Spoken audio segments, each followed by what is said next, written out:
Je veux relativement vite fait faire mention à le travail que je fais actuellement ici en Haïti, et la zone plutôt. Avant de venir, j'ai lu ce livre et je savais qu'il y avait quelque chose à voir ici. Quelques photos de ce livre sont prises dans la zone du Parc national Trois-Baies. On voit qu'il y a une diversité sous-marine très importante. On voit là en Google Earth la zone générale, les trois baies qu'on parle, le Parc national Trois-Baies. C'est le Parc national, le baie de Limonade, le baie de Caracol et le baie de Fort Liberté. Et ça inclut aussi la Bonne au Bœuf, qui est une aire très importante pour les oiseaux. Ici, on voit quelques exemples d'infrastructures. Le parc industriel Caracol, c'est justement du milieu et le financement pour ce projet vient aussi dans le même paquet de ce parc industriel. On est en train de discuter la délimitation des aires protégées marines, les protégées, et on voit les voisins, ils n'ont pas eu peur de délimiter en très grande ces aires protégées marines. Je crois qu'ils ont fait un exemple pour nous ici en Haïti aussi.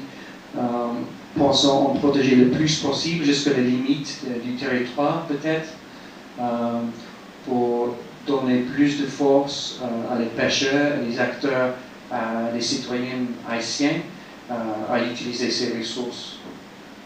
Aujourd'hui, on est vraiment revenu à la case départ, où la Banque mondiale veut investir, veut permettre à l'État haïtien d'investir une vingtaine de millions de dollars dans la restauration de la citadelle, mais où ils disent aussi, si on investit 20 millions de dollars pour conserver le bien, parce qu'entre-temps le monument s'est considérablement détérioré, il faut qu'on puisse s'assurer qu'il y a une rentabilisation de cet investissement qui va permettre de continuer à entretenir la citadelle. Donc, le bien historique en lui-même, plus l'espace naturel autour, il ne peut se conserver que si on lui trouve une rentabilité économique qui permet de le sauvegarder. Je crois que c'est ce qu'Andy essaye de nous dire depuis le début, c'est que le site naturel, il est beau en lui-même, mais l'idée, c'est que pour l'aider à rester beau, il faut qu'on puisse lui trouver une utilité, une insertion dans l'économie qui permet de nettoyer, qui permet de protéger, qui permet de...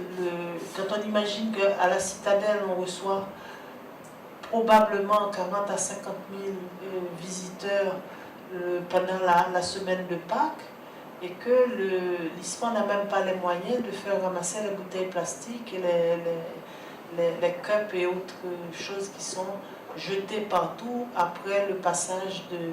Donc, je crois que l'idée vraiment qui est avancée là, c'est que quand on a un patrimoine naturel ou historique, si on veut le conserver, on est en quelque sorte obligé de l'intégrer dans l'économie de façon à permettre la survie de ce bien. Je crois que c'est la thèse qui est avancée là, et je crois qu'il y a beaucoup de comment dire, d'exemples ici en Haïti, et bon, Andy en a montré d'autres ailleurs qui prouvent qu'il faut qu'on sorte de la logique le petit insecte ou le petit oiseau à protéger. C'est un souci, mais qu'on n'arrivera pas à le faire si on ne se donne pas les moyens de le faire. Et je crois que c'est particulièrement pertinent dans un pays comme Haïti, où l'État a relativement peu de ressources.